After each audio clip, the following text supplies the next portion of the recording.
بسم اللہ الرحمن الرحیم۔ آپ سن رہے ہیں HM وائس۔ حدیث پاک میں ہے کہ جب انسان مرنے کے قریب ہوتا ہے تو ملک الموت کے علاوہ اللہ تعالیٰ کی طرف سے اس کے پاس 5 فرشتے حاضر ہوتے ہیں۔ پہلا فرشتہ اس وقت آتا ہے جب وہ آخری سانسوں پر ہوتا ہے، جب اس کی روح خالق تک پہنچ جاتی ہے۔ پہلا فرشتہ مرنے والے سے کہتا ہے کہ اب تو کتنا کمزور ہے، تیرا طاقت والا جسم کہاں چلا گیا ہے؟ تیری زبان جو طرح طرح کی باتیں کرتی تھی وہ آج چپ کیوں ہے؟ تیرے رشتہ دار کہاں ہے؟ تم کو سب نے چھوڑ دیا ہے۔ اس کے بعد جب اس کی روح کو قبض کر لیا جاتا ہے تو اس کو کفن پہنا دیا جاتا ہے تو دوسرا فرشتہ اس کے پاس آتا ہے، اس شخص کو کہتا ہے کہ تو نے کنجوسی کر کے جو مال و دولت جمع کیا تھا وہ کہاں گیا ہے؟ تو نے دھوپ اور چھاؤں سے بچنے کے لیے اپنے وسیلے بنائے تھے، وہ کہاں گئے؟ تو نے اپنے آپ کو مصروف کرنے کے لیے دوست بنائے تھے، وہ کہاں گئے ہیں؟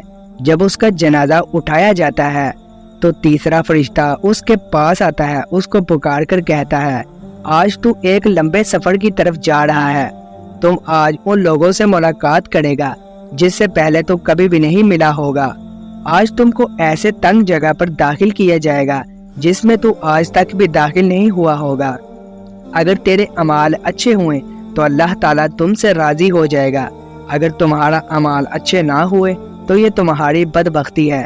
جب اس کو قبر میں اتار دیا جاتا ہے تو چوتھا فرشتہ اس کے پاس آتا ہے تو اس انسان کو پکار کر کہے گا اے ابن آدم، جب تو زندہ تھا تو تو زمین کے اوپر چلتا رہا، اب تو مر گیا ہے، اب تو اس مٹی کے نیچے آ گیا ہے۔ کل تک تو اس کے اوپر تکبر اور غرور کے ساتھ چلتا تھا، اب تو اس کے اندر داخل ہو گیا ہے۔ کل تک تو اس زمین پر اکڑ کر چلتا تھا، آج تو تیری بدبختی ہے، تو اس زمین کے اندر داخل ہو گیا ہے۔ جب اس کی قبر پر مٹی ڈال کر لوگ جنازہ پڑھ کر چلے جاتے ہیں تو پانچواں فرشتہ اس کے پاس آ کر کہتا ہے اے زمین کے اندر آنے والے انسان، اب تو سب رشتہ دار تجھ کو یہاں پر ہی چھوڑ کر چلے گئے ہیں، اگر وہ یہاں پر کھڑے بھی ہوتے رہے تو تم کو اس کا کوئی فائدہ نہ ہوگا۔ آج تم کو جنت کے اعلیٰ باغ کی طرف لے جایا جائے گا یا پھر تم کو جہنم کے سب سے گہرے گڑھے میں ڈال دیا جائے گا۔ پیارے دوستو، جب تک ہماری جسم میں جان ہے تو ہمارے پاس اللہ تعالیٰ سے توبہ کرنے کے لیے وقت ہے، لیکن کسی کو اس بات کا نہیں پتا کہ اس کی عمر کتنی ہے، اس نے کس ٹائم یہ دنیا چھوڑ کر چلے جانی ہے۔ اس کو کوئی پتہ نہیں ہے کہ اس کی سانسیں کب تک چلنی ہے۔ اللہ تعالیٰ اپنے بندوں سے 70 ماہوں سے زیادہ پیار کرتا ہے۔ ہم کو ہر وقت اللہ تعالیٰ سے توبہ استغفار کرتے رہنا چاہیے، کیا پتہ رب کعبہ اور کس وقت توبہ قبول کر لے۔ اللہ پاک ہم سب کو توبہ کرنے کی توفیق عطا فرمائے۔